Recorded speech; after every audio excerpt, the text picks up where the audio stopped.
Right. Hello, everybody. Welcome to tonight's OtterTalk, Nationals 101, everything you've ever wanted to know about going to the Nationals. It's going to be a fun one tonight. Ladies, okay, go ahead. There we go. Hi, Tom. We just got started. Welcome. So tonight we have with us a bunch of board members. We have Joel, Katie, Carmen, Ashka, Cindy, and Eileen. And we're going to go over the whole process and procedure about entering the dog show, going to the dog show, and what you can expect. We're going to pack a lot of information into a short time.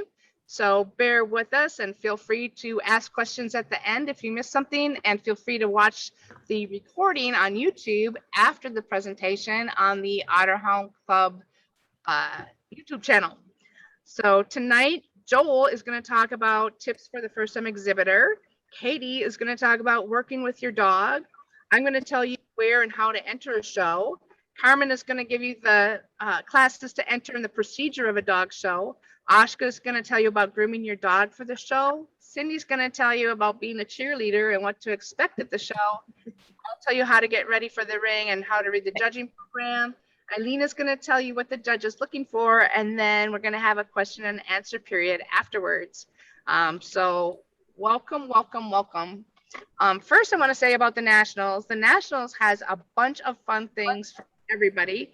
It's not just all about the confirmation show, even though that is what we're going to be primarily focusing on tonight.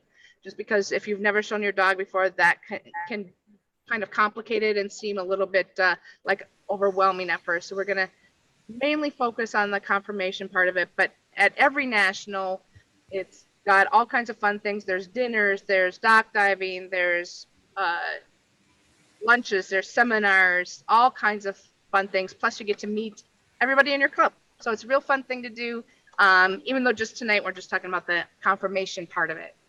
Dog shows are really simple. They are just a process of elimination from the total number of entries that are there, all down to the best in show. So it starts by breed, then goes to groups, and then goes to best in show.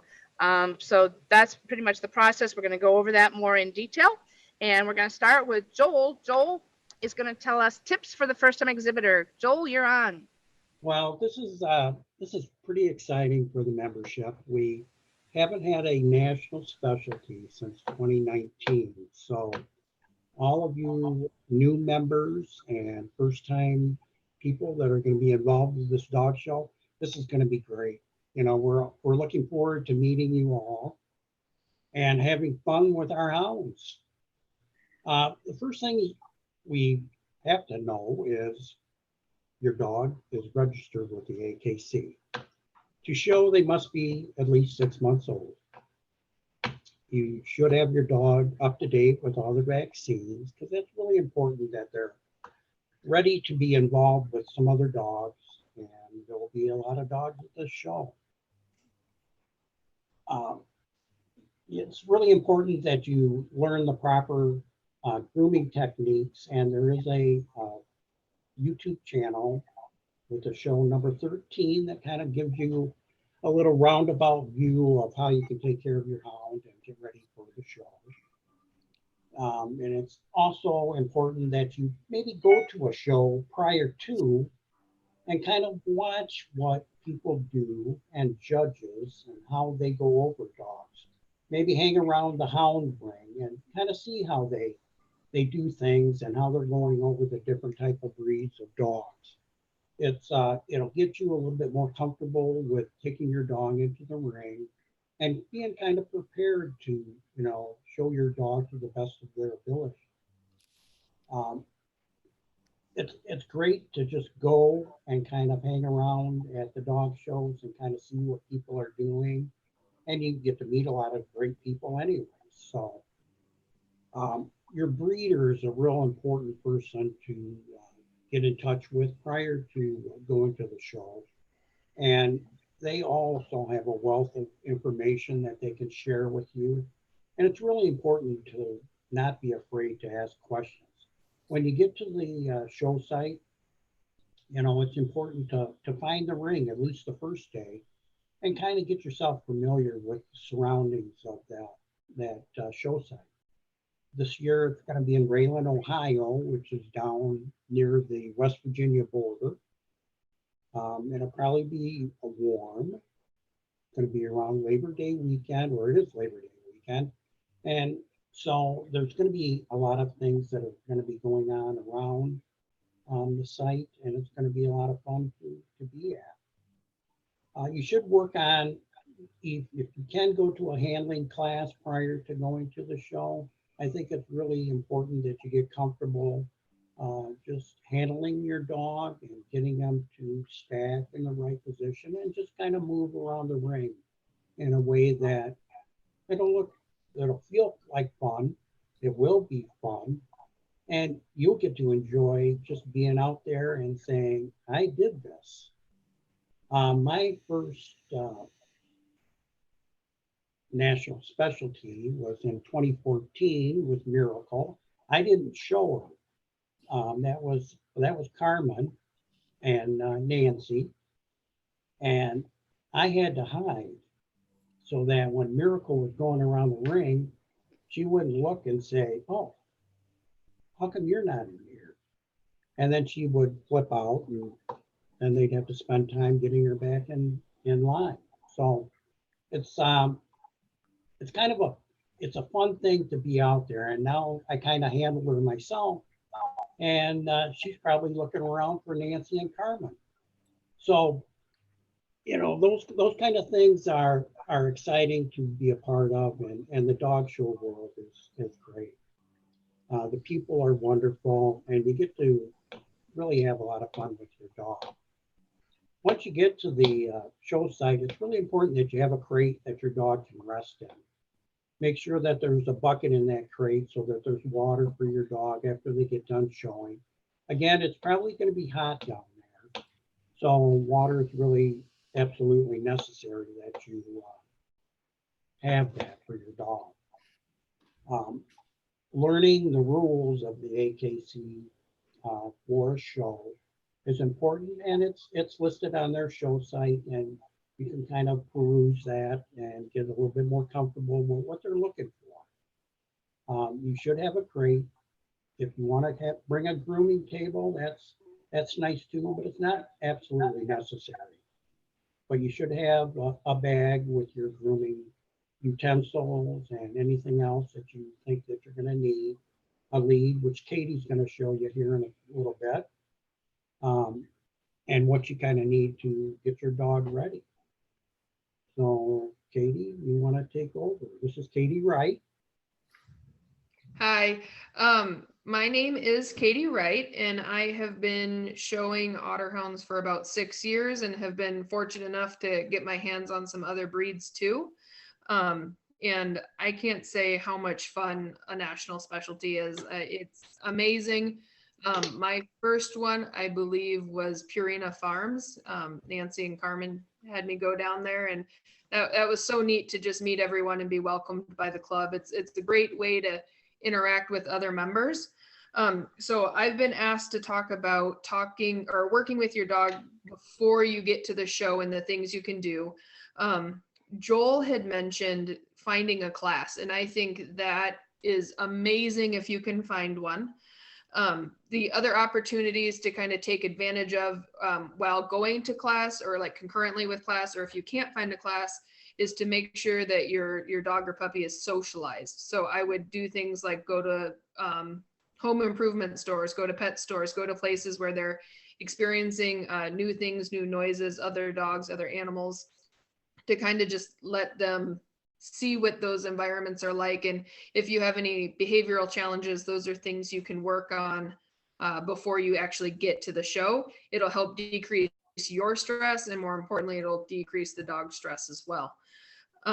Some of the other things to look at or ask is have your friends and family involved in the process. When you're at class, you'll learn how to stack your dog. So that's kind of a square pose. Think of kind of like a silhouette, like the silhouette that you'll see on like the breed standard or any of our stickers or anything like that, how they stand with their feet in a very specific format. The handling classes will teach you how to do that, but that's something you can also practice at home, teaching them to stand and stay. Along with that, other things you would learn at a class would be gaiting. So how your dog trots around the ring with the handler, and your instructor can help you do that. Another thing that you'll want is Joel had talked about leads and collars and those kind of things. There's lots of different types you can pick from. I use all different kinds of types, a different one for actually each of my dogs. I have 3 dogs right now. So Penny actually it's a chain collar, a snake chain with a braided on lead. So I'll hold it up so you can see it. So it's actually braided on. It does not snap. It does not come off. It's made out of really strong paracord, made by a lady that makes them for mastiffs. So you want to make sure it's something sturdy that will hold your dog in the size that your dog is. I actually got this chain when she was a puppy, and she can still wear it now at 6 years old. So you want to make sure it fits well. And depending on the money you want to put out on it and how interested you are in showing, that can change what you use. For Pop, she's a little bit younger. She's still learning. She actually wears a nylon choke, and I have a leather lead that attaches to that. So it just is a snap. And this is actually pretty strong. You can see that the leather is actually braided onto the snap. So it's pretty strong. And then for Sassafras, she actually uses a thin chain. She doesn't like having something thick on her neck. So we use a thinner chain with a leather snap to that too. In a lot of chains, if you're going to buy one online, they will actually have weight recommendations. So don't use this for a dog over 50 pounds. Don't use this for a dog over 100 pounds. So you're going to just want to make sure it's sturdy, because you don't want it to break on you while you're in the ring. And then if you're worried about leads being skinny, there are other options. You can see the leather one is pretty thin. I have had juniors show my dogs before, and sometimes I'll send them in with, it's just a very plain, very short lead, but it is still a dog show lead. And I let them use that because it's easier for them to grab while they're in the ring. We talked about gating and bait. So, you're thinking, how am I going to get my dog to participate? So, you get there, you're all set up, you're all ready, but you want to keep your dog motivated, and you want to keep them happy, and you want to be able to reward them for the behavior you're looking for. So we use bait. So what it really is treats. Lots of people have different things they like to use.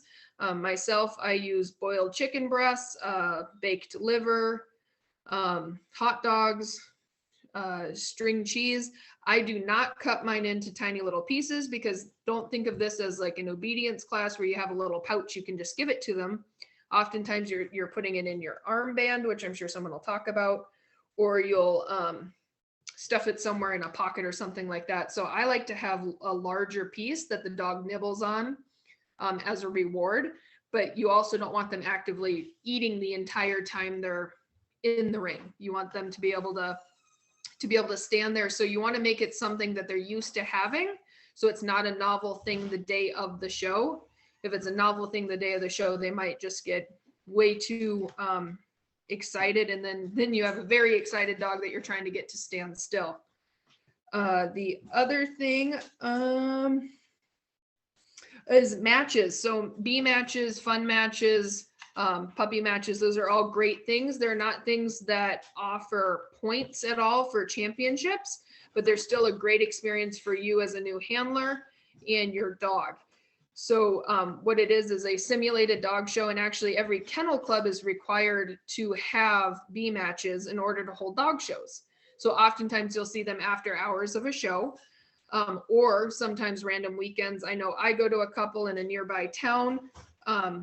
And also too, to find a conformation class that you might be interested in joining, contact your local kennel clubs. A lot of them will either know of a conformation class or hold their own conformation class.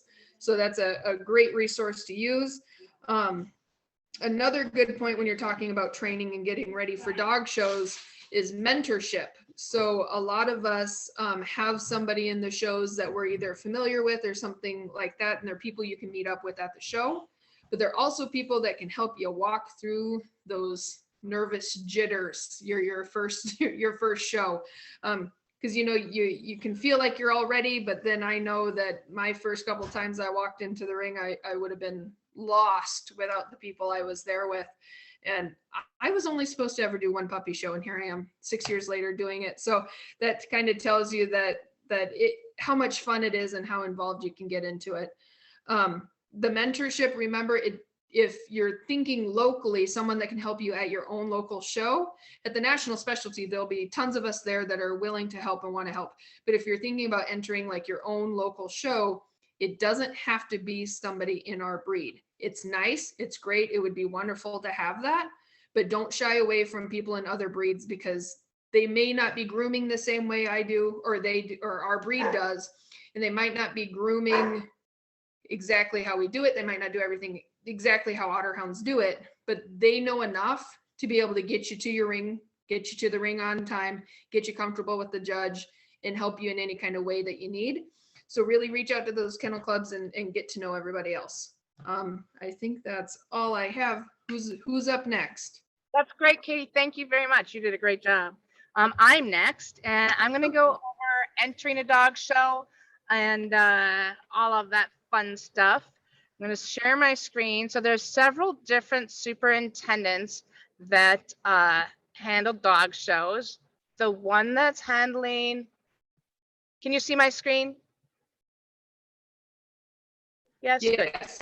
So the one that's handling our national specialty show, and it's a superintendent that handles a lot of dog shows, is InfoDog, or MBF.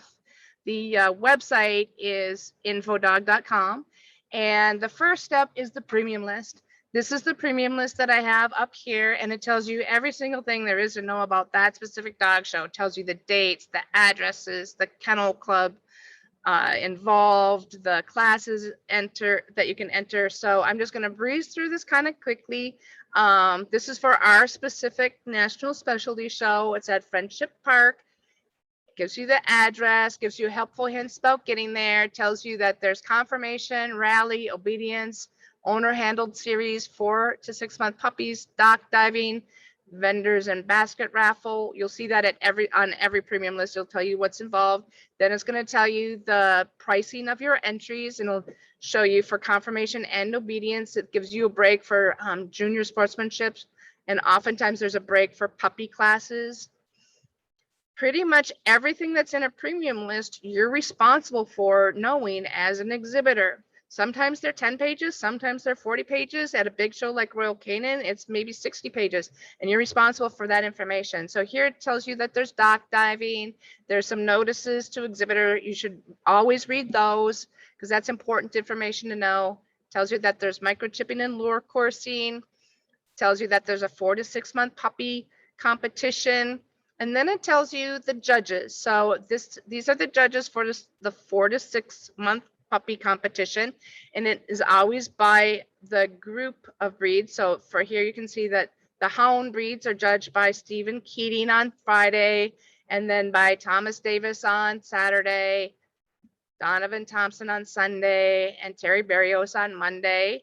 Then it talks about the AKC National Owner Handled Series, which is if you're showing your dog that you own. And then it has the judges for the regular groups. And rather, the first one we looked at was the 4 to 6 month puppy. So this is the owner handled group judges each day. Every day is going to be a different group judge and a different breed judge. Then there's more exhibitor information that you would be responsible for. Gives the judge's address so you know where they're from. And then it gives you the information specifically for our specialty. So in a regular show where there's not a specialty, you would not have this, but it tells you what classification there is. So it tells you, and Karma's going to go over the classes a little bit, but it tells you that there's the puppy classes, bred by exhibitor, American bred, open, and it also tells you that there's extra classes since it's our specialty show. So there's going to be a stud dog class, a brace class, probably be a brood bitch class. So on a specialty show, it'll also give you what's specific for your specific specialty show. And then it's going to have your regular breed judging judges for each day and the group for each day. So At our show, we've got Stephen Keating on Friday, Charles Olvis on Saturday, Brian Martin on Sunday, and Donovan Thompson on Monday. And then the judging schedule, or the judging list of judges, is going to be by group. So you first see sporting, then you go down to hound. And then here it tells you all of the different parts of our specialty show. There's going to be regular all breed judging.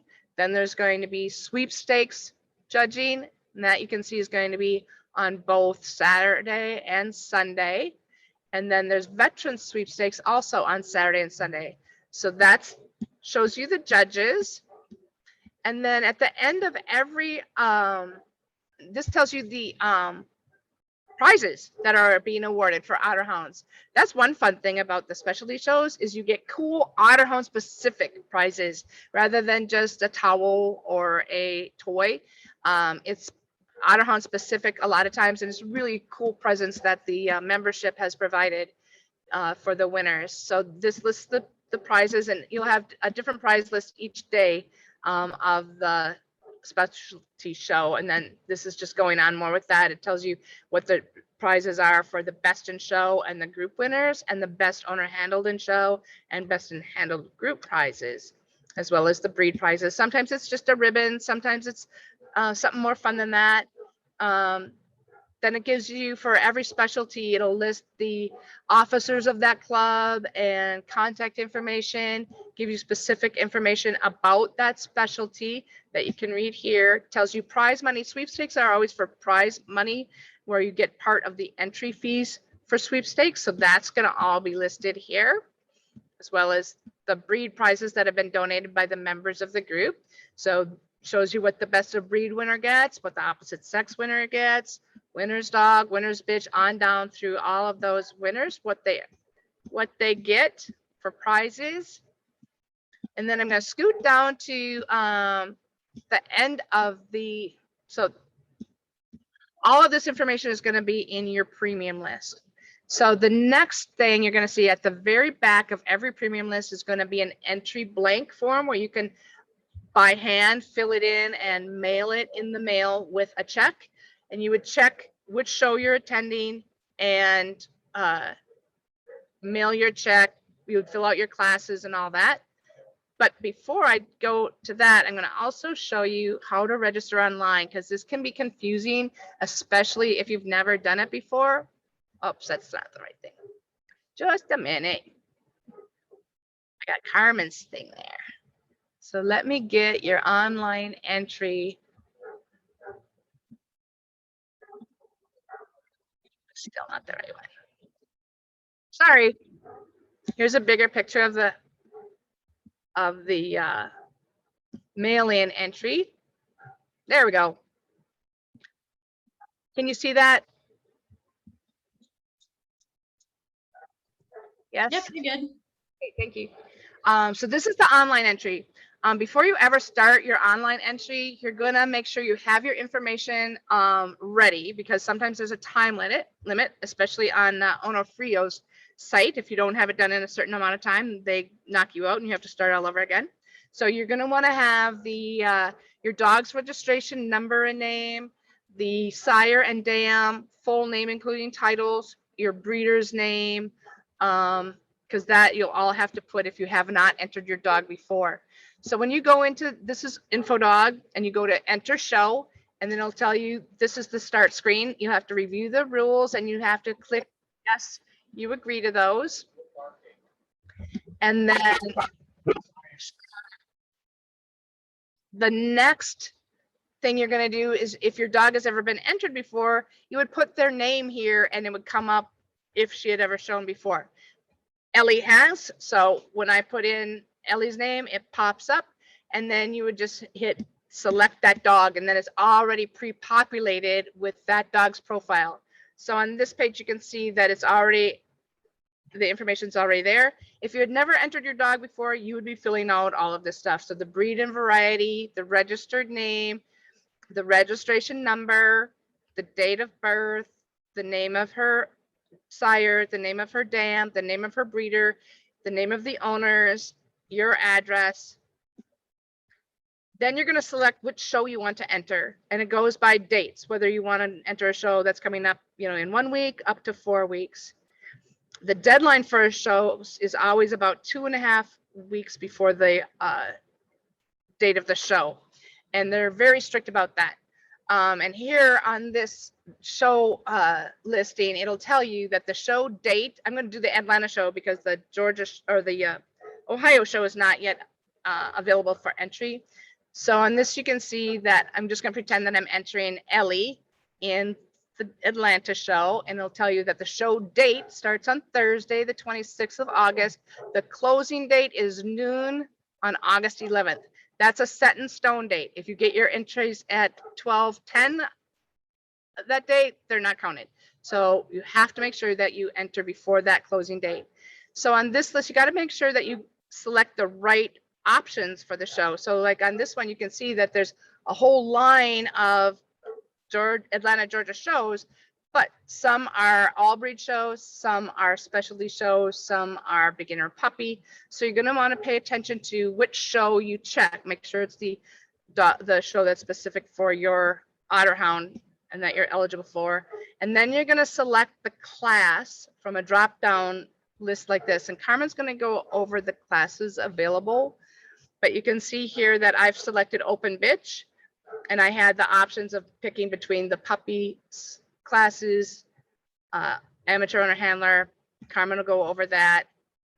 So I've selected that the Atlanta show for Ellie for open bitch and owner handled for the first day. Then it comes down to the second day, the third day, the fourth day. So you'll have a different line like that for every day of a show where you select the classes that you're entering your dog in every day. And then the final line is going to be where you review your entries. This you want to pay very close attention to, that you have the right dog, the right number, the right class, the right show, because you don't want to spend money on a show that you can't really get to. So, and then to finalize your entries, you're going to go to the bottom where it says pay for entries, and then your dog is entered. And after that, you'll be getting a confirmation email from the superintendent. And then before the show, you'll also be getting a armband number and judging program. We'll cover that in a little bit. You'll either get that by email or by mail, depending on which selection that you picked. And I think that's all for me. So Carmen, that goes to you. Hello. They gave me all the nitty-gritty stuff, so here we go. Essentially, like Robin was saying, dog shows are a process of elimination. So essentially you have all the dogs that ever entered into the show. Let's say there's maybe 1,500 somewhere in there. They go from breed to group to best in show. First things first is you need to compete in breed. There are multiple different classes. I believe Robin has a fun little pop-up that will help illustrate this a little bit better. 1 second while she pulls it up.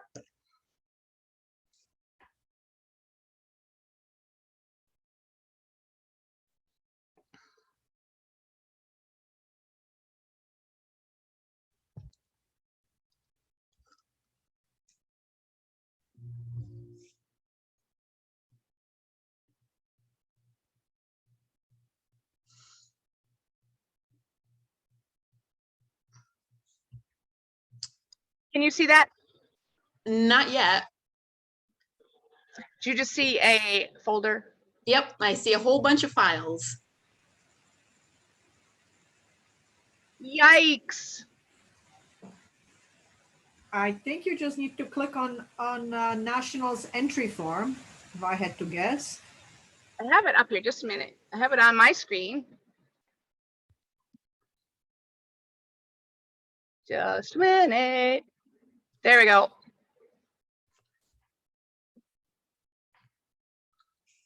Nope. That's not right. No, I can see it. You just need to pull it up a little bit. Okay, just a minute. Cool. Because oops, now I lost my Zoom screen. Hold on. Sorry for the mix up.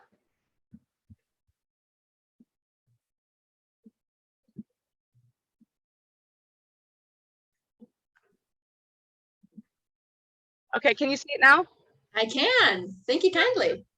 Okay, here we go. Thank you Okay. for being. So at the very top of this are essentially 6 different classes that you can enter in based on, dogs and bitches. So like there'll be a puppy 6 to 9, 9 to 12 for dogs, puppy 6 to 9, 9 to 12 for bitches, all that good stuff. Sometimes they will sometimes they will actually split them a little bit further. So 6 to 9, 9 to 12, 12 to 18, or 15 to 18, all that stuff.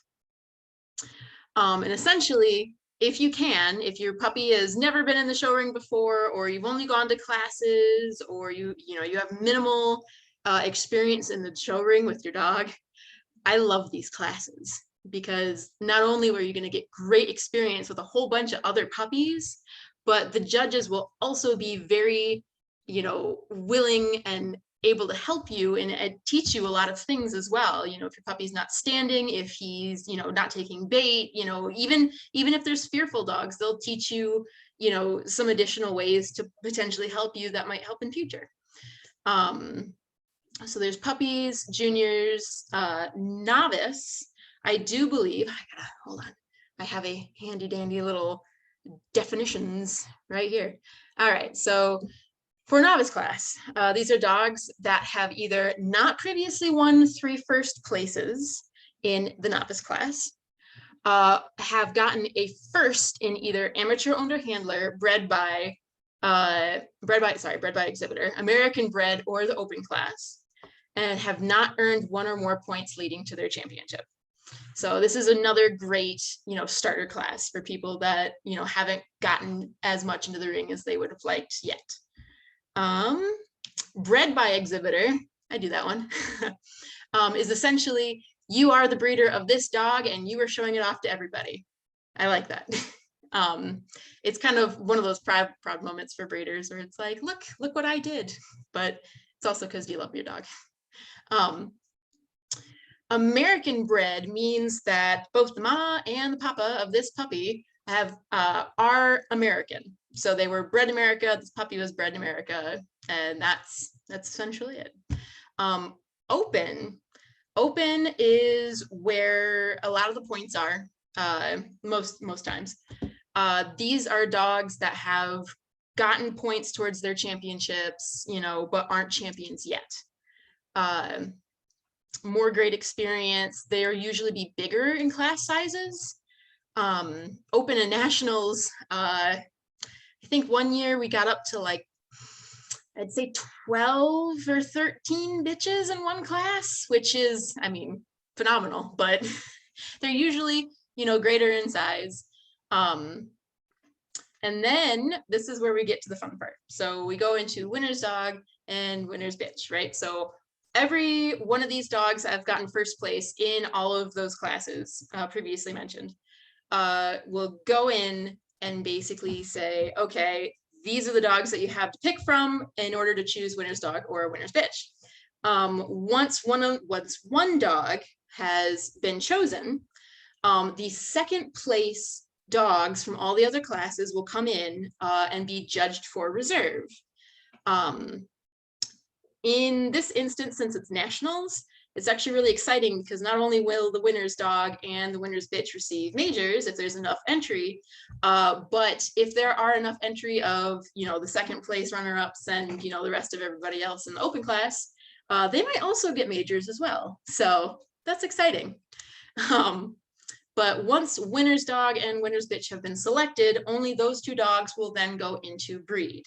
So best of breed is essentially all of the dogs and bitches that have a championship already. So they could be, champion, grand champion, gold, silver, platinum, bronze, all that good stuff. And usually with nationals, what they'll do is they will split them up between dogs and bitches. So usually all the dogs will go in first, they'll be judged, they'll exit the ring, all the bitches will come in, they'll be judged, as well as the winner's dog and the winner's bitch. And then they will all be called back in. So the judge can either make a final cut or their final selection. For selections, there will be best of breed, which is essentially, you are the dog that has best fit the standard in this judge's eyes for this particular day. There's the best of winners, which is between that winner's dog and winner's bitch. And then the best of opposite sex to the best of breed. So if the best of breed is a boy, then the best of opposite will be a girl. And then going further down the line, we also have the 2 selects. So there's select dog and select bitch. So they're kind of like, you know, the second best man or male and the second best female that are champion usually, that the judge sees. And then on special occasions such as the nationals, there are also award of merits. An award of merit is essentially, you know, a judge can hand them out as they see fit. And, you know, even though your dog wasn't placed, you know, in the lineup, they have seen the quality that you've shown, and so they will give them an award for that. So as soon as everybody goes through breed, they get to go into groups. And groups is a lot of fun. It's essentially, you know, every breed is grouped into what they're essentially bred for, right? So there's sporting, hound, terrier, working, toy, non-sporting, and herding, right? Otterhounds, right in the name, is a hound. And when you go into group, a lot of people will look at it and be like, oh yeah, you know, an Otterhound versus all these other breeds. Well, actually, it's still the Otterhound just against its standard. So the judge has to be like, okay, you know, did the Otterhound fit against their standard better than, say, the Bloodhound or the Saluki stood against theirs? And let's just, for the sake of visualization, let's say the Otterhound got a group 1. Hey. And then he or she will be able to go to best in show. So after all of the groups have been judged, there is one specific dog that has won each of them, and they will go on to represent that group in best in show, which is, you know, just 7 dogs, and it is between them and the judge. It is thrilling. I love watching best in show because it's a nail biter. You know, all the dogs in there are beautiful, and it's really hard to try and, you know, get into the mind of a judge and be like, all right, what do you think they're looking at? You know, some judges are movement, some judges, you know, put structure over everything else. You know, it just depends on the day. But all in all, if you, and then this is going to sound kind of cheesy, but everyone goes home with a best in show dog all the time. I mean, there is no exception.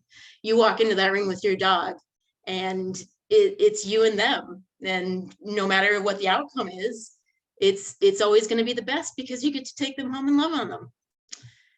But aside from that, I think we have covered everything classes wise. One other thing, if you don't mind, Carmen, can Yeah. you, so at a specialty show, there's also sweepstakes. Yes. You want to tell about sweepstakes and how they're different than the regular breed judging? So sweepstakes is essentially, there are baby puppy sweepstakes and there are veteran sweepstakes. The baby puppies are essentially, you know, that 6 to 9, 9 to 12, 12 to 15, 15 to 18, all that good stuff. And it is specifically a show for them. Like, it is different or separated from the actual show.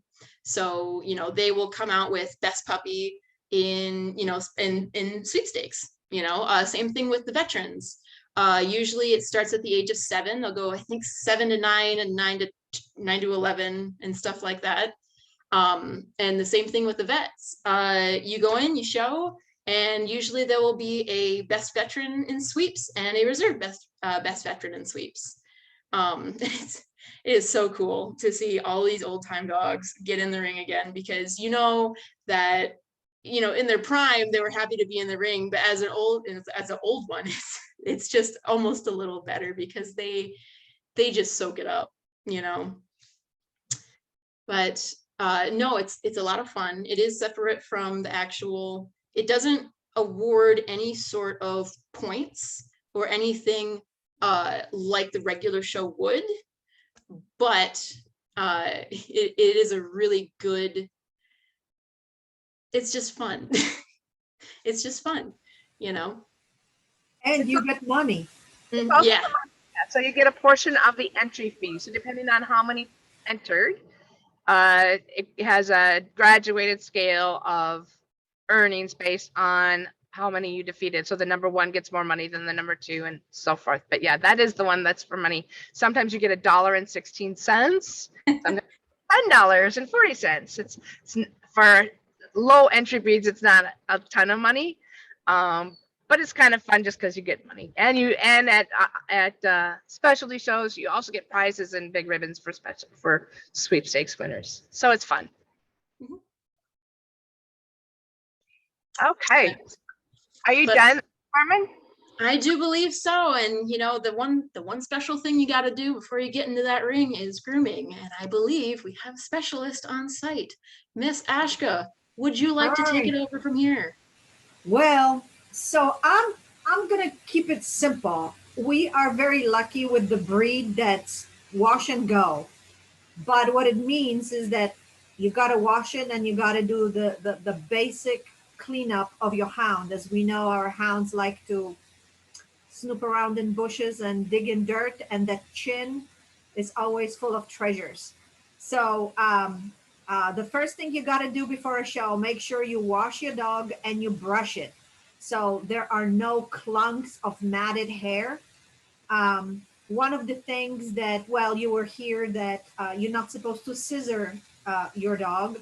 So if you see a clunk, work through it. Don't just cut it, because the judge is going to see it, and it's probably not attractive either. But there are multiple tools. As if I have been showing Otterhounds for um, long time, probably about, I don't know, almost 14, 15 years.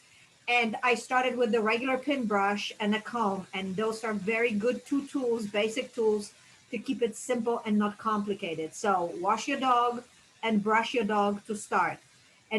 So there are two trouble areas with Otterhounds. One is the chin. Make sure that the chin doesn't have gunk and treasures in it.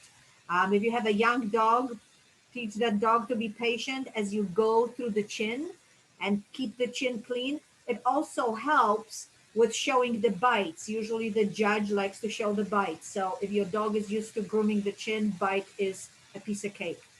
Another area is ears. Our ears are big, heavy, clunky with sometimes curly hair, but there's a lot happening on the outside and on the inside. So brush it not just on the outside, but lift it up and brush it also on the inside. Make sure that the ears are clean. In other words, you don't want judge to mess and open that ear and then there's this aroma, right, popping. So that seems to be troublesome sometimes. Our big ears get in wet things and, that smell happens.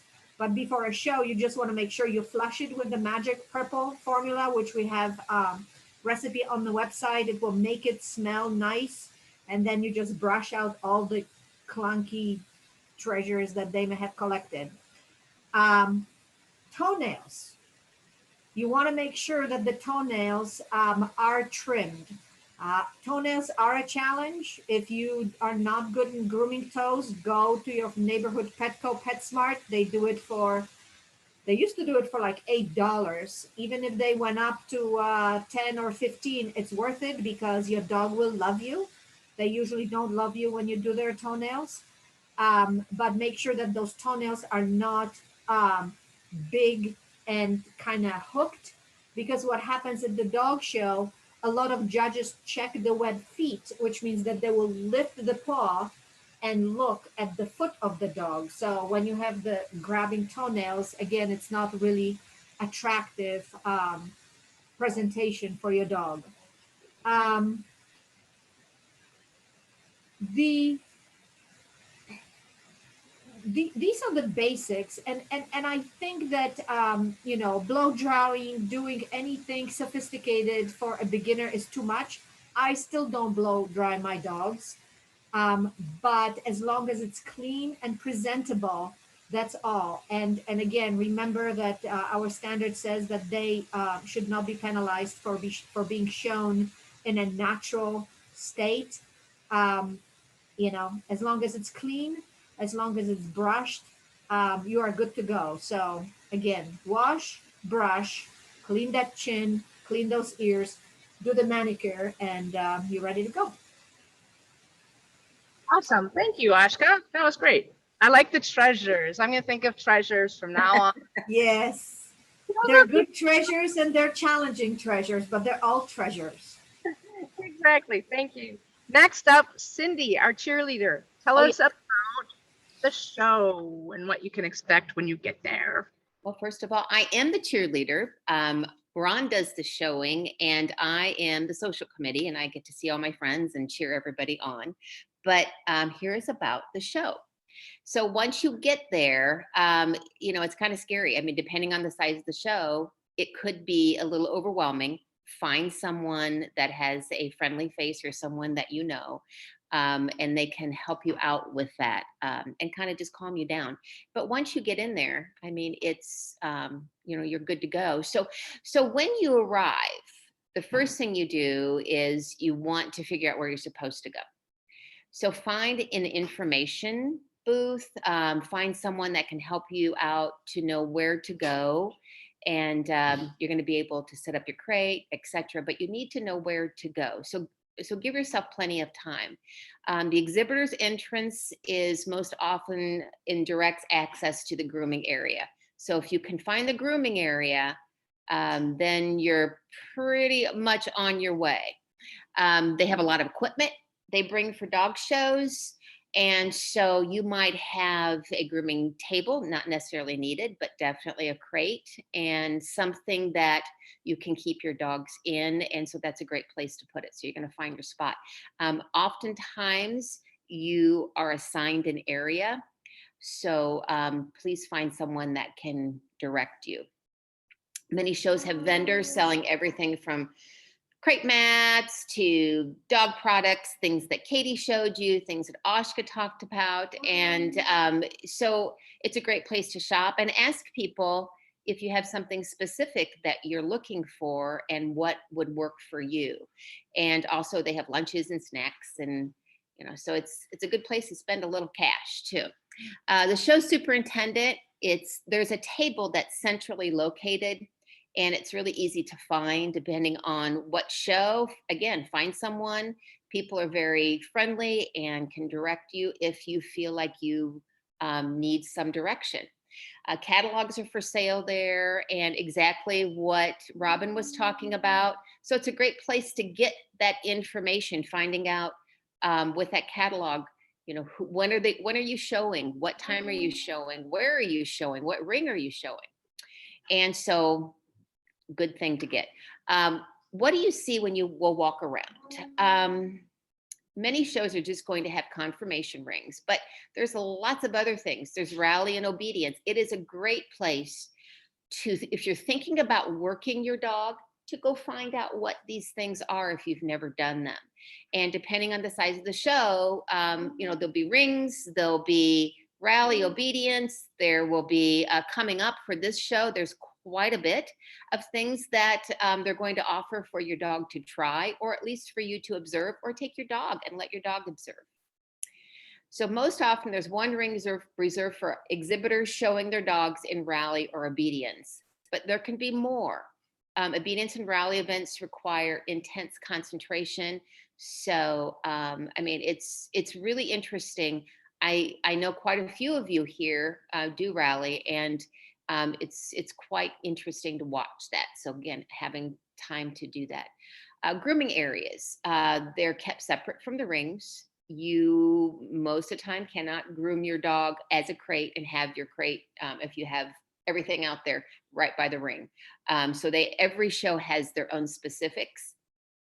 And so there's usually an aisle or two. Oftentimes you'll find that the Otterhound people have been placed in one area, which is great for camaraderie. But you can also, depending on the show, sign up for certain areas. So it just depends. You'll find out. We don't know yet. So the grooming setups that our dogs are kept in, it's not a competition area. Again, it's separate. They want to allow for you to groom your dogs in one space, and then those dogs that are showing to be able to concentrate on that. So it's quite respectful. Talking to other exhibitors, typically when an exhibitor is getting their dog ready to go in the ring, they're very busy and they don't have time to talk. Some people think they're being snobbish, but that's their job.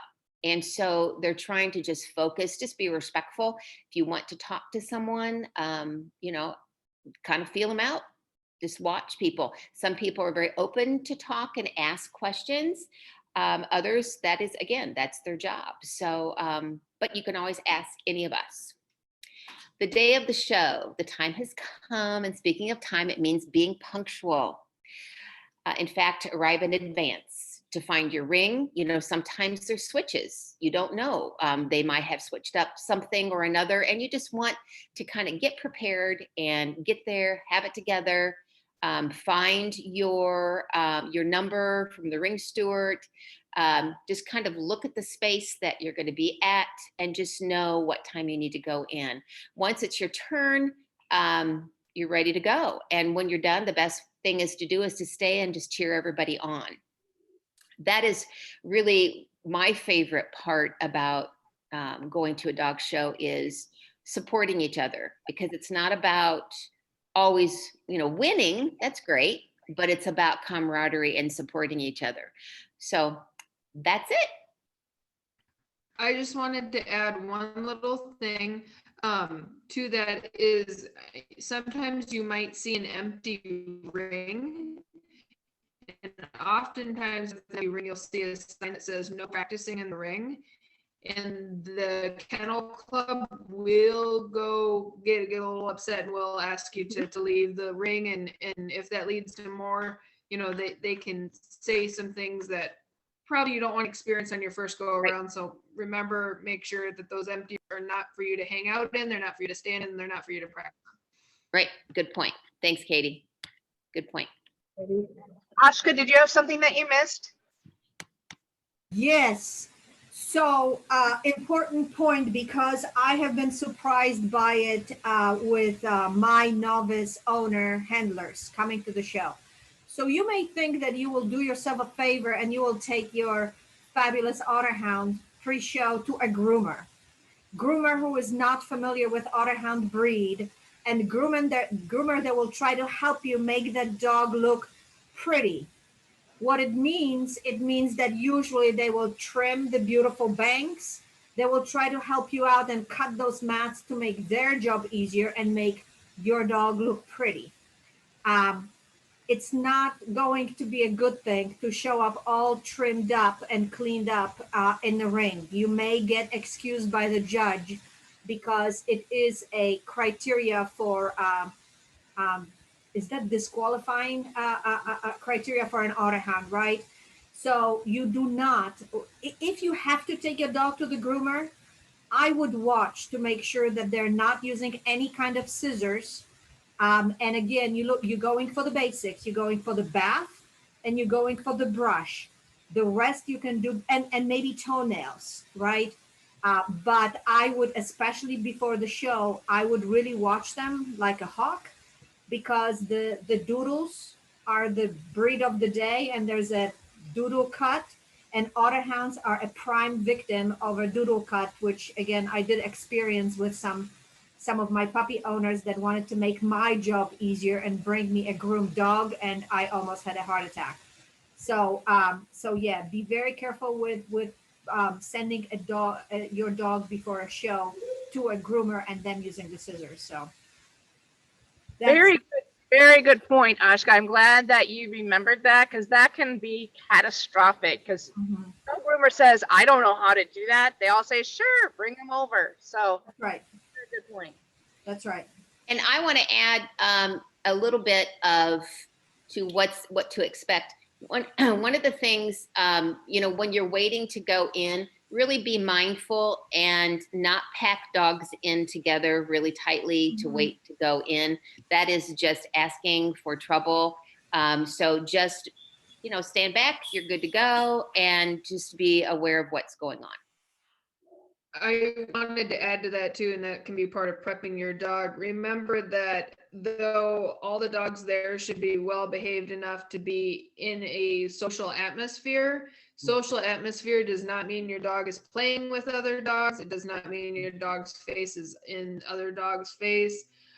You'll see breeds there of all different size, kind of variety. That does not mean they are all friendly. It does not mean that they all want you next to their people. You know, kind of read the situation, but try your best to be smart about it.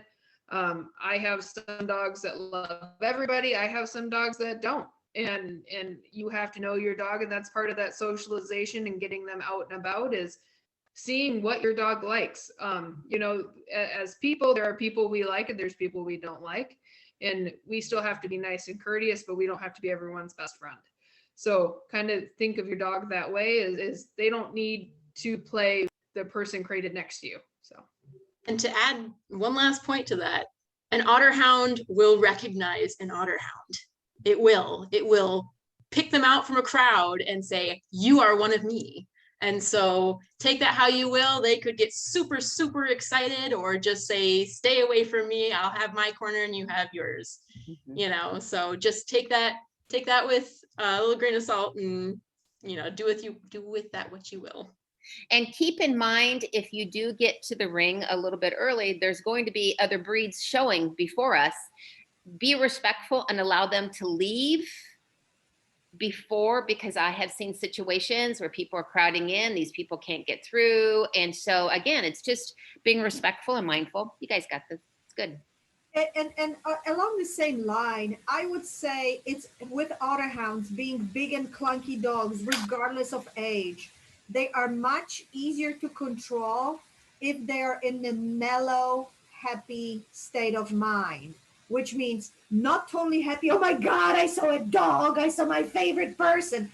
Because then to get them back into the mindset of stand still for a judge, he's going to be like, but what about that, right? You don't want to deal with it. And they can behave like it regardless of age, right? So keeping them with their personal space and keeping them calm is going to help any handler in the ring.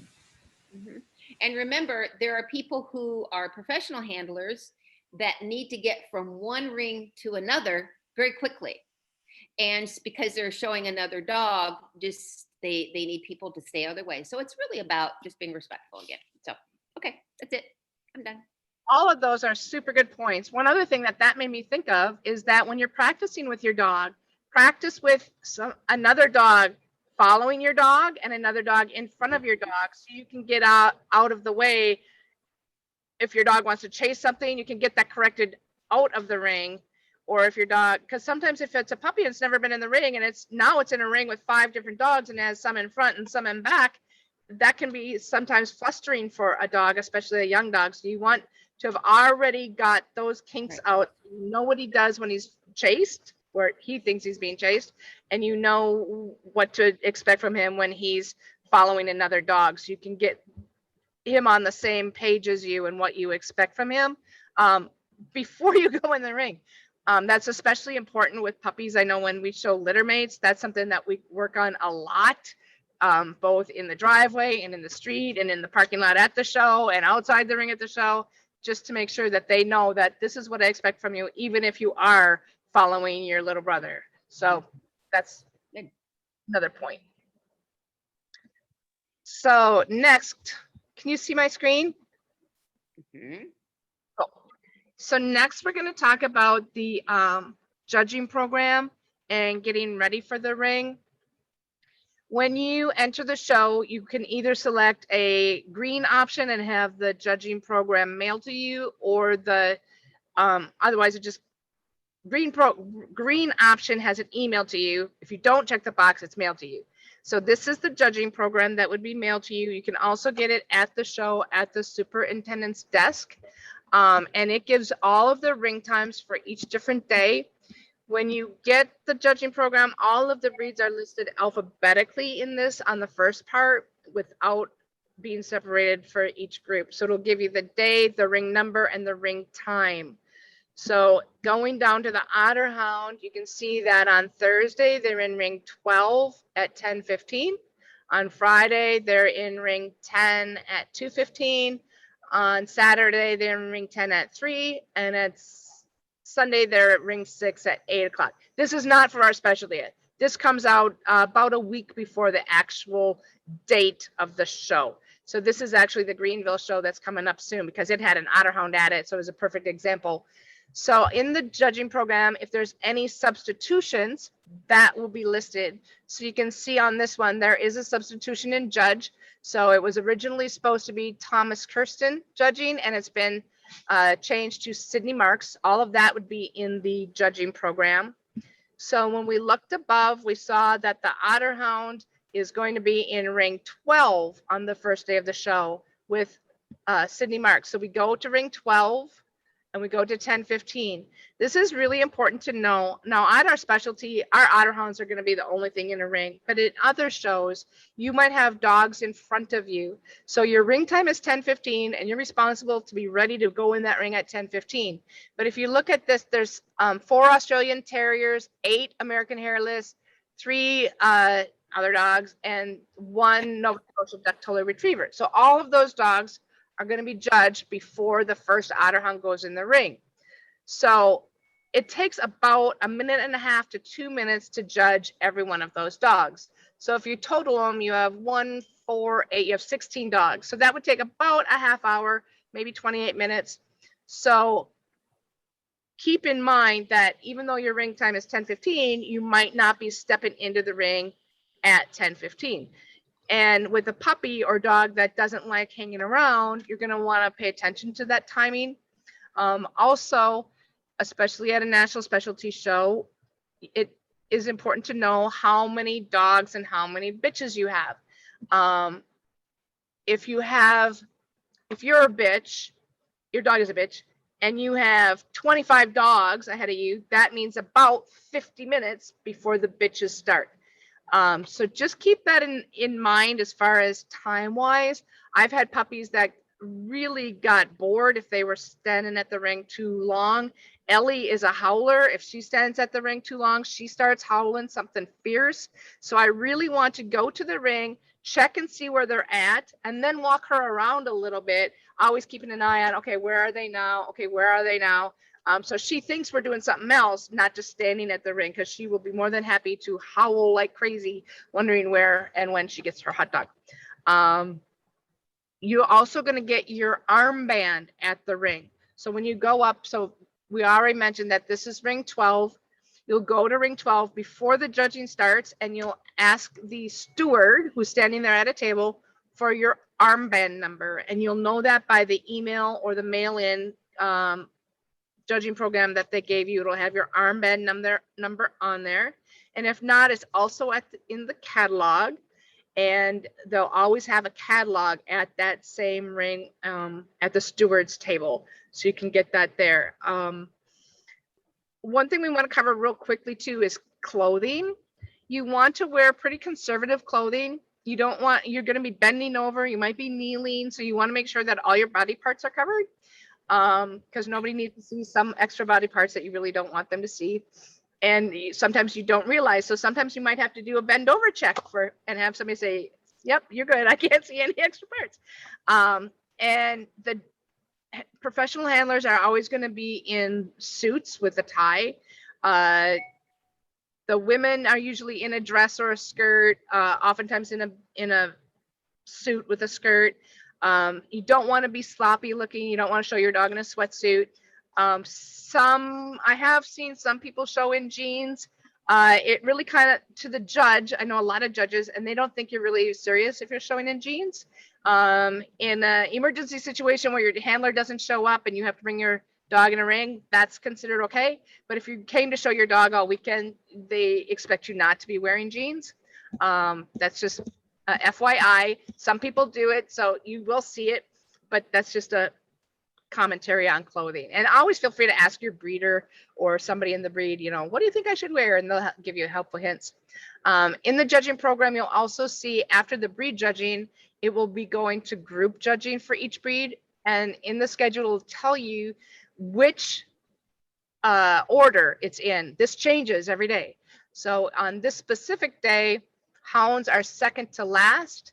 So it starts at 3:15. They judge the herding, then the toy, then the working, then the terrier, then the sporting, and then the hound on this day. And then the owner handle groups start prior to the regular groups. So for the people that handle their own dogs, there's a special competition for them, and they get owner handled best of breed, and then they go to owner handled group. So exactly the same protocol and procedure is just for owner handlers only, no professional handlers. You can never have professionally handled a dog to qualify for owner handling. And you have to pay attention here a little bit too, because like on this specific day, it's not in the same order as it was for the regular varieties. So you just, after a lot of dog shows, you just think it's the same. So you look at the first one, you go, okay, we're second to last. On this one, you're not second to last. You're following sporting. So you're 1, 2, 3, 4, you're fifth on this day. So that's important to pay attention to. And there's going to be a different program for each day. So it'll tell you that was the judging program for Thursday. Then there's one for Friday. On this particular day, you judged at 2:15 and you are the first dogs in the ring. So you want to be sure that you've got your armband, you're ready to walk in that ring a few minutes before 2:15, because when they call your number, you've got to be in the ring. And then again, as a national specialty, if you're female, the dogs are judged first. So you need to be mindful of that. And then again, the groups are going to be scheduled just like before. And on a specialty show, so this one I kept for you because it shows a specialty. So when the specialty is going on at the same as an all-breed show, they'll oftentimes have it like this, where it's just in one little blurb and it tells you you're in this one ring at noon, and there you all are with just your Otterhounds would be here, boys and girls sweepstakes, and then the regular judging would be here with the breakdown. The way it works is you'll see in this one we're looking at Samoyeds. So there's 25 Samoyeds total. Out of that, it breaks down as 3 class dogs, 9 class bitches, 7 special dogs or champion dogs, and 6 special bitches or champion bitches. We don't have, there's working dogs and working bitches because these are working dogs in their specialties. That would never apply to an Otterhound. We don't have working Otterhounds as a separate class. So that's just how it shows you when it's a concurrent specialty where you have a special spot in the program just for you. So if you grab a program for a specialty show and you're like, wait a minute, I don't see the Otterhounds in there. Sometimes they're listed separately when it's a specialty show. And on this judging program, the Otterhounds was just, there's only 3 of them there. It was just a regular show, not a specialty show. So I think that's it for the judging program. If there's any questions on that or anything that you guys want to add, feel free to chime in. And if there isn't, then Eileen will switch to you and tell us what the judge expects. I just had one quick comment. You were talking about outfits. I would say make sure that you wear comfortable shoes that you can run in. Otterhounds need to move. So if your shoe is cute but uncomfortable, you'll be uncomfortable. Your dog will be uncomfortable. And if you have a fancy shoe but you can't run in it, you're not gonna again present your dog. So comfort, and for your feet means comfort for your dog. Very important. And it's socially acceptable. You're going to be on your feet all day, and it's very socially acceptable to wear ugly, comfortable shoes with your cute little suit.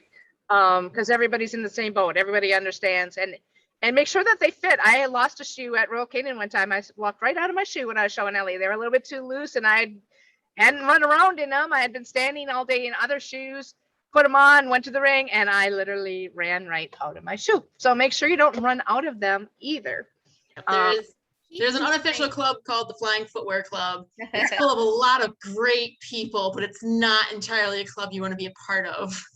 And keep in mind what color, like if your dog is dark, wear light colored clothing. If your dog is light, wear dark colored clothing for contrast. So just an FYI on that one. Very important. Good contrast is helpful, especially when you want them to see their top line and stuff. Yeah. It's hard to tell the dog from you. It's hard to distinguish their top line being level and stuff like that. So that's a good point. Thanks. All right, Eileen, tell us what the judge is looking for. Oh, most people will say I can't figure out what that judge was looking for, but despite all of that, remember that the national or that a dog show conformation is a beauty pageant. Okay, so it doesn't matter how talented your dog is. It doesn't matter how friendly your dog is. He's going to be judged according to the breed standard. And so one of the things you should do is be familiar with the breed standard. Now, the Otterhound standard can be found on otterhounduniversity.com under judges. Not only will you see the hunt for the perfect Otterhound and our illustrated standard there, you will also see a hunt video, which will show you what dogs Otterhounds were bred to do, and you will see a pack actually hunting for an otter.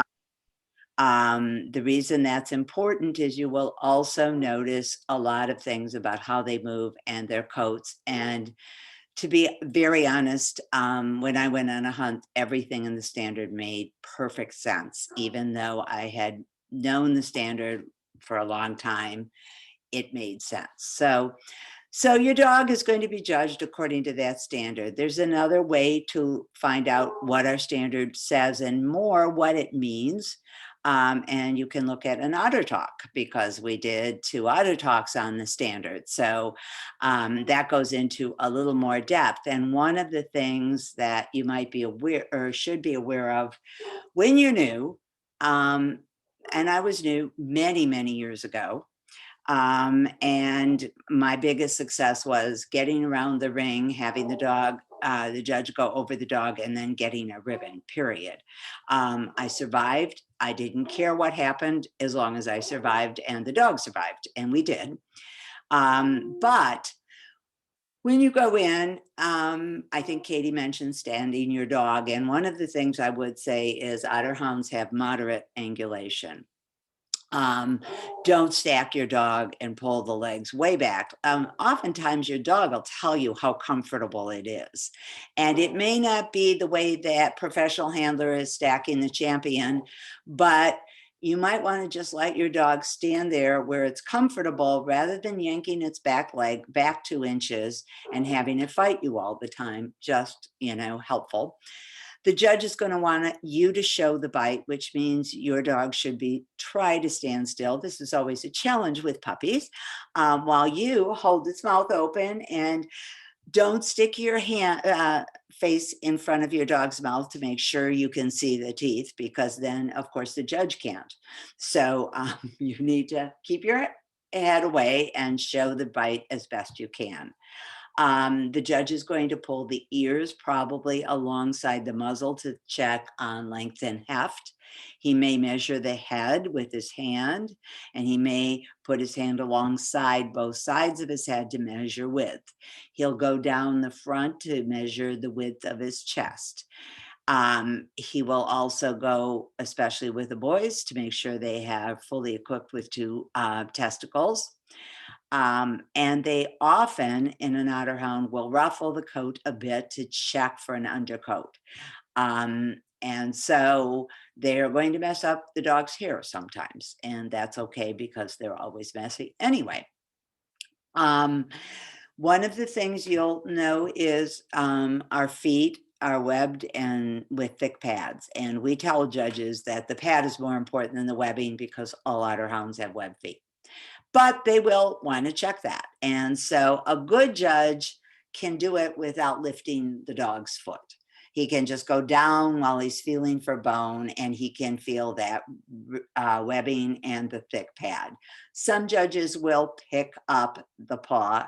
Usually they pick up the front paw like they are shoeing a horse. Okay, you need to be kind of ready for that because if you're not, your dog will fall over and not literally on the ground, but he's going to pretzel and try to figure out why this guy's grabbing or woman is grabbing his foot.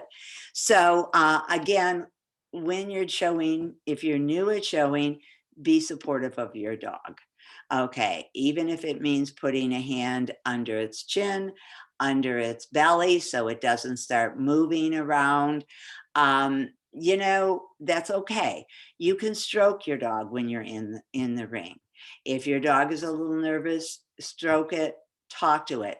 You can talk to your dog as you're running around the ring. So you want to make sure that the judge can go over your dog and look for those points of the standard. As you get a little bit more practiced, you should be aware of the strengths of your dog and the weaknesses of your dog. I know I'm with Carmen. Your dog is perfect. You are going to go home with the best dog in the world, but the judge doesn't always realize that. So, what you need to do is help your dog. Now, I do not mean, none of us mean that your dog should be sculpted. So if he doesn't have angulation by Jove, you can create it. You've got hairspray, you can give him texture. That's not really helping anybody. So what I do mean though is if your dog has a front that isn't perfectly straight, the one foot strays to the left and the other a little to the right, don't run straight into the judge and stand there so the judge can look at those 2 feet that aren't perfectly straight. Turn your judge so he sees that profile. This is not cheating. It's something that you'll learn to do because you might have the best top line in the entire world and your front isn't your fame. Even beauty contestants know how to make up to avoid the flaws because nobody's got the perfect face. Okay. So again, if your dog is a little awkward in moving, sometimes if you move it a little faster, you can not show the flaws. Okay. But oftentimes, if you're racing around the ring, the judge may tell you to slow him down. Okay. So what I would say is be supportive of your dog. Try to help the judge to see the bite, the ears, the feet. Support your dog physically and don't strangle him. Put the lead behind the ears, high up on the neck, and talk to your dog, reassure your dog. You don't have to yell out loud. You can say all kinds of things under your breath that the judge won't hear. But, even if you're nervous, that will go down the line. So you are there because you want to help your dog to do its best. So know the standard. Look at your dog and say, what's its strengths? What do I really want the judge to see a lot of? Now, if it's got a perfect rear, you don't want to stack it backwards because that's a little too obvious. But, just think about that. And what I guess I would say is smile. You should be happy that you're with your dog. You may lose. Most people lose more than they win. I hate to be this way, but they do. Every judge in the ring has probably handled dogs and lost. Try not to cry. Try not to throw your ribbon down because you could get disqualified. When the judge hands you a ribbon, even if it's 4th place white out of 4, smile and thank the judge. If the judge says hello, say hello. Some of them are very friendly. When the ribbons are given out, the judge will point to the winners. Try to watch so that you know if you won or didn't. There's on the side of the ring, there will be 1, 2, 3, 4 at the specialty. They'll all be Otterhounds with little kerchiefs on. If you win 3, stand in front of the 3. If you win 4, stand in front of the front. Don't leave the ring without a ribbon unless you are not one of the top 4. If you are number 5 or 6, you just smile and go out of the ring. And the best advice somebody once gave me is you get in your car, you roll your windows up, and then you scream. So nobody knows you're upset. And, don't be upset. This is a beauty pageant. The judge is supposed to judge a dog according to the standard. Okay. There are so many elements of the standard. Some judges are tooth fairies. If your dog's bite is off, you're not going to do well. Some judges are head judges. They love a pretty head. If your dog has a little short ears, you might not win. Some judges are movement judges. Maybe your dog can outmove all the other dogs, and that might be enough. But there is no dog that has it all. Okay. And that's why we talk about our standard as the hunt for the perfect Otterhound. We haven't found one that is physically perfect. Your dog is perfect. Your dog is your best dog. Your dog is always a winner. And it doesn't matter what color ribbon you take home, you're going home with the dog you want to go home with. And remember that.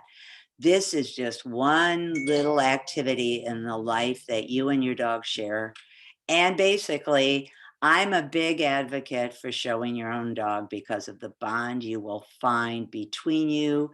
The other thing is, you won't be surprised when you're standing by the ring. Ashka was surprised by her buyers going to the groomer. I was once surprised I couldn't make a show, and I gave it to somebody I knew, and he had done the whiskers off a different breed, not an Otterhound. So again, you're the person in charge of your dog. Even if a handler shows it, don't let him do something that goes against the standard. But mainly go out there. And if Tom Devlin is still there, I remember one day, Tom, you remember, we were in the veterans ring and he was going to let somebody show his veteran girl who was a better handler than he was. And I said, no, she loves you. You take her in. He did, and he beat me. And he won. And that's the kind of thing that is wonderful, that you and your dog got a ribbon, you and your dog had fun, and you got to show everybody how proud you are of your dog. So, the standard is got a lot of parts, and judges will judge. They should judge the overall dog, but again, are they movement people? Are they head people? Everybody weights things differently. So if you lose, that doesn't mean you have a bad dog.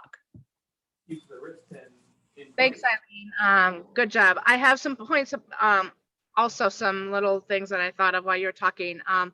Always congratulate the winners.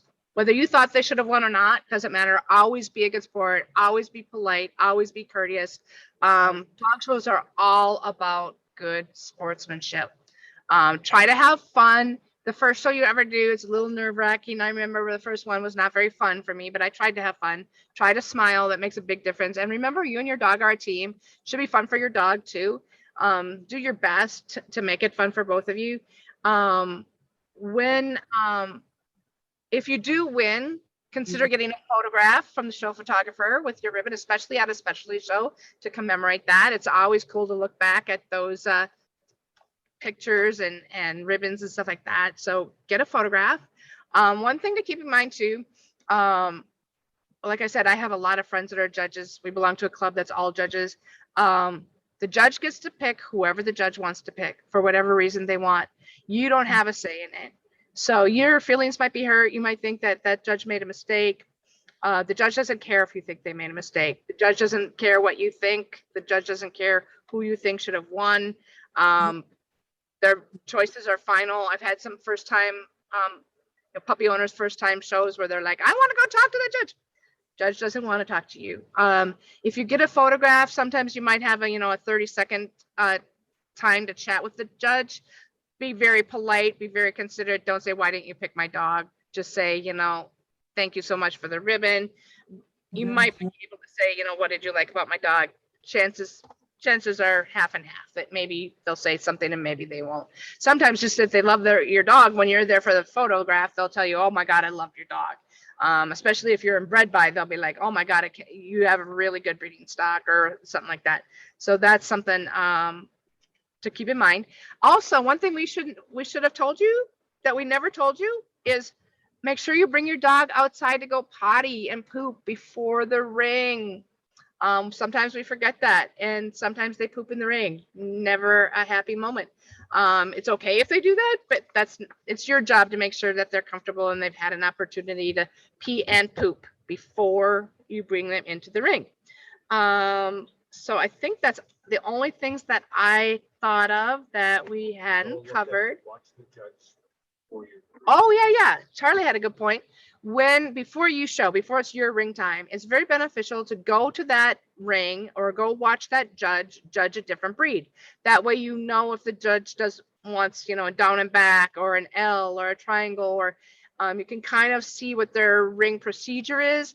Having watched that helps a lot to anticipate what the judge is going to expect you to do. So that's. One other thing is the steward is there to run the ring to get you in the right time. So the boys go in first, the girls go in second.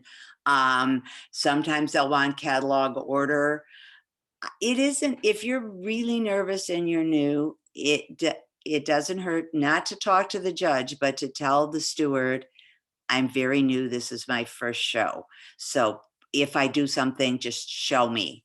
Because stewards that's what they're there for, is to help make things flow. Don't go up to the judge and say, oh, this is my very first show and my breeder said I had a wonderful dog, and they don't really want to hear it. But you can use the steward if you're not, around other people. They'll get you in and out of the ring. They'll help you with your armband. They'll do nice things for you, because when you're in on time, then the ring runs smoothly and everybody's happy. So. And the other handlers are usually, especially the other owner handlers, are always helpful to each other. We're all community together, and for the most part, the dog community is a pretty friendly, helpful community. One thing too is try very hard to listen to what the judge says. That's another benefit of watching them ahead of time. Sometimes judges just use a hand signal and you don't know what that hand signal means, but by going and watching them earlier, you know that means go around. Or if they just point, they mean, down and back. So watching them ahead of time, or asking somebody outside the ring when it's not even your breed in the ring, what does he mean when he does that? All of that is really helpful, because I've had judges that didn't speak a word. They just pointed and they expected you to know what they were talking about. And I've had other judges that practically whispered, kind of the same thing, where they just expected you to know what they're talking about. And if you absolutely don't hear a judge, you can say, pardon me, I did not hear you. But it's always better to find out what they want than guessing if you don't know. Anybody else have any comments? Nobody? Just have fun and don't take it too seriously. It's just a dog show and you're there to have a good time with your dog. Yep. Try to make it fun. Because if you don't make it fun, it can be miserable, and then you don't ever want to go back. And it's something that you just want to continue to build on your first experience and make it better and better and better. Just like Katie. Katie's still doing it now, and sometimes it takes a little bit of work to have fun. Where you're like, and something I wanted to mention is, showing up on time, being prepared, listening to this talk that we've put on, reduces your stress, and by reducing your stress, it reduces the dog's stress. So, I've heard some people that have been in the show world a little longer than I have say that your tension or your stress goes right down into the lead, down to the dog. So if you're acting panicked and frantic, that's what your dog will do too. So, prepare yourself the best you can, do the training you can, expose your dog as much as you can, and just have fun, and know if you're joking and laughing, the dog's going to have fun too. So. Oh, there we go. have a sense of humor. Because sometimes your dog will do something funny. There's nothing you can do about it, but just have a sense of humor about it and go, okay, well, that was funny. Instead of being, oh my God, I can't believe my dog did that. And I think we've all of us that are presenting here can probably come up with a good story or two about a time that it didn't go as planned. The dog didn't do what we wanted it to do. All of us have a story about how it didn't work out. So if you go and it doesn't work out the way you had planned, or your dog doesn't behave the way you had trained it to, don't feel bad. We have all been there. Definitely all been there. Yep. And every judge, every professional handler has all been there too. Everybody's always had some sort of mishap. And if it happens to us at the national, be nice to us. 'Cause Or laugh. We have a wonderful group of members, and the board is very open for questions. And if you have questions, don't hesitate to ask, because everybody here started sometime, and we were all rookies at one time or another. So if you have questions and you don't know where to go to ask, look for one of the members, and we can help each other, and we can have a lot of fun. We will have a lot of fun. Absolutely. Come down and join us. Good point, Joel. Was there any questions, Carmen? Were there any questions from the audience? None that I can see. All righty. Well, thank you for coming. I appreciate your being here at our OtterTalk. And hopefully you learned a couple things, if not a lot of things.